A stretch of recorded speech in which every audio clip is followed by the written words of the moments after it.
Welcome back to Data Analysis in Excel, brought to you by Zen Consults. We are making a lot of progress. We've looked at basic formulas, we looked at cell referencing, we looked at basic functions, and now we're going to look at logical functions. And we're going to see how to deal with logical operators and also the AND function and the if function. And we'll look at quite a number of examples. I have to reiterate, please and please try to solve questions. You can't learn Excel by just watching videos. You ask why we have kept a lot of tests and examples there so that you can go along, you can follow along, and you can also have examples and exercises to try on your own. And of course, if you have any issues with any of the exercises or any of the concepts that we have taught so far, please feel free to reach out. Okay, so let's look at logical functions. We have a list of logical functions, and we're going to start with understanding what comparison operators are, right? So these comparison operators give you a way of comparing one value with another value. Let's take an example. This is 2 and this is 3.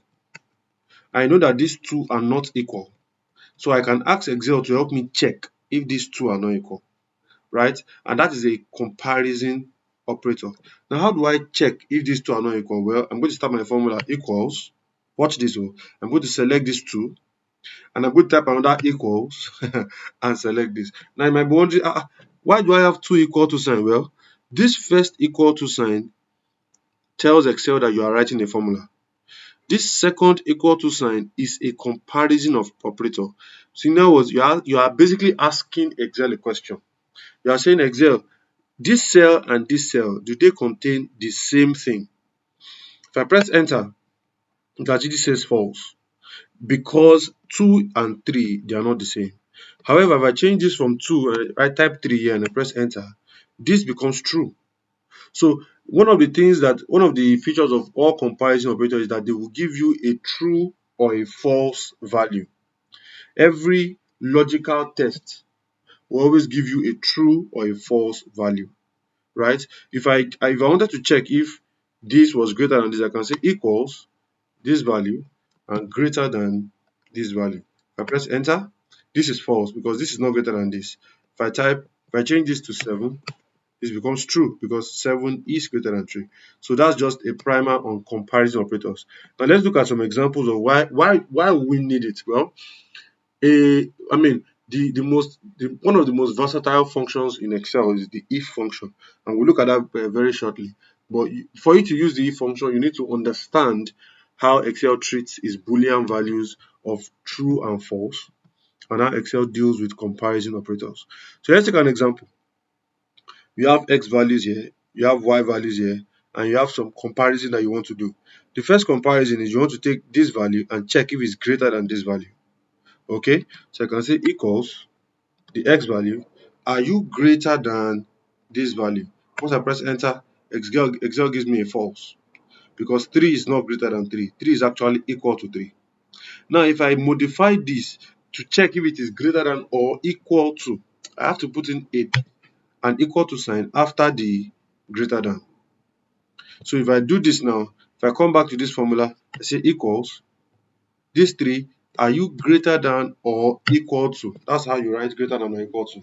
You put the greater than and you put the equal to sign and you compare it with this fellow. When I press Ctrl Enter, it gives me a true because 3 is greater than or equal to 3. If I put 2 here, that gives me false because 2 is not greater than or equal to 3. Okay, moving forward, let's look at the next example.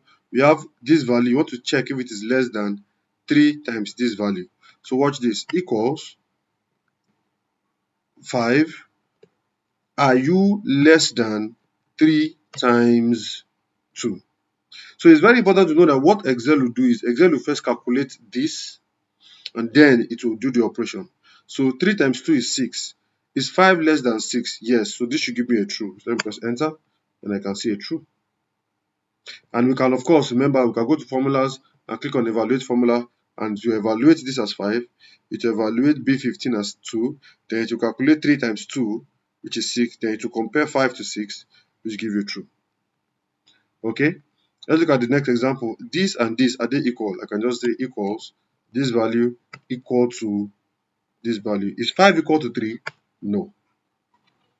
Let's look at another example. If I increase this by 5 and I subtract 1 from this, are they not equal to each other? Now, this sign here, greater than, I mean less than, greater than, is the symbol for not equal to. We're going to see quite a number of times that we're going to use this function, but maybe I'll be later in the course, not now. But basically, you are comparing these two, and it's going to give you a true only if they are not equal to each other. So in other words, if I have 23 here, and I have 26 here, 276 here, and I Excel, is this value here, is it not equal to this value?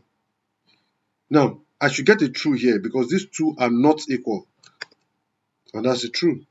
If I type 23 here, now these two are equal. So once I type 20 here, this becomes false because this question again is asking if these two are not equal. So it will be true if they are not equal. It will be false if they are equal. So let's go back to the example here. So I want to check if 1 plus 5, are you not equal to 5 minus 1? So let's think about this. 1 plus 5 is 6. 5 minus 1 is 4. They are not equal. So that means this should give me a true because I'm asking if they are not equal. So that gives me true. Okay. Now let's look at the last example. 5 times 4 and then 4 times 5. Let's see, are they equal? I should get a true. But let's just see. If I take 5 times the x value, and I check if it is equal to 4 times the y value, and that should give me true because 5 times 4 is the same as 4 times 5. So this is just, so you need to understand these comparison operators and how they work.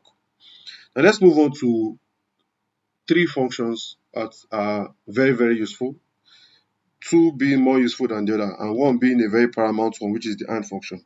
So these are functions that combine. So for instance, I can say today is Monday and the current year is 2022. Is today Monday? Actually, today that I'm filming this is Tuesday. Okay, I just checked. So I'm filming this on a Tuesday, right? So today is Monday is a wrong statement. But let me type that so that I have 2 students. Today is Monday, and I say the second statement is, let me copy. I can quickly remove the formatting by copying this format and pasting it on this. So this is today is Monday, and I say current year is 2022.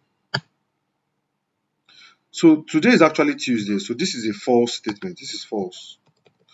By the way, if I type false into a cell and I press enter, Excel will make it bold and center and put it in the center.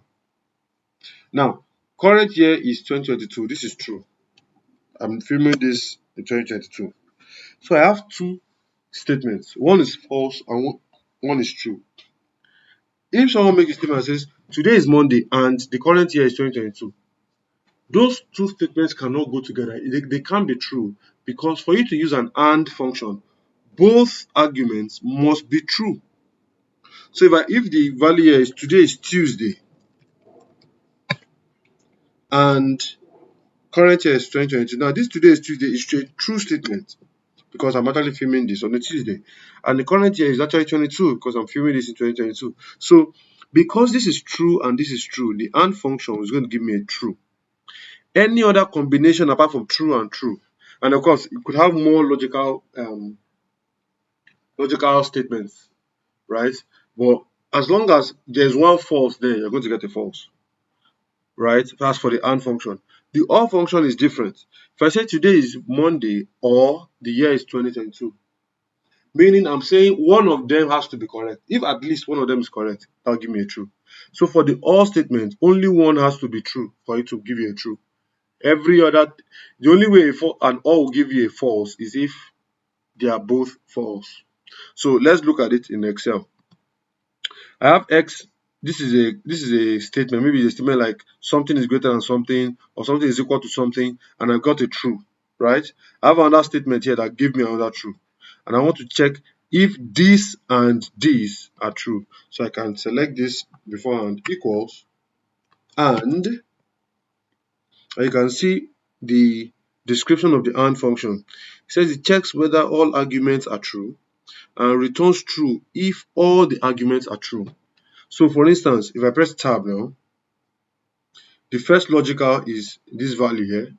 So a logical means a logical statement like x is equal to y or something is equal to something. That will either give you a true or false. In the logical test, will either give you a true or false. So I'm assuming that we've already done the logical test and we have gotten the true here, right? Comma, we did another logical test and we got another true. So we have one true and we have one true. Now notice that there's logical text 3 and the rest and so on and so forth. You can have as many logical tests as you want. I think the limit is about 255 or so. But I doubt that you want to compare 255 things all at once, right? So once I close my bracket here, I'm going to press Control Enter. And watch this. I get a true when I have true and true. Every other combination of true and false or false and false will give you a false. Now, or is the opposite. Or only this will give you a false. Every other thing will give you a true. Let's look at that. If I say equals or, it says it checks whether any of the arguments are true and returns true or false. It returns false only if all the arguments are false. So which is the opposite of true of and, which returns a true only if all the arguments are true. So let's press tab. The first logical gave me a true, comma, second logical gave me a true, and I close my bracket. I press enter. I can click, double click and send it down. So again, you can see when you have true and true, you get true for all. When you have true and false, you get true. When you have false and true, you get true. But when you have false and false, you get a false. Now there's another function called the not. I don't personally don't really use this uh function, but just so you know it's there. If it just flips the value. So when you have true, you get false. When you have false, you get true. That's what not does. So equals not. You can see the description here. It says changes false to true or true to false. So I press my tab to select it. I can see my argument. I click on this, Control Enter, and I can see that this is true. This becomes false. If I double click, false becomes true.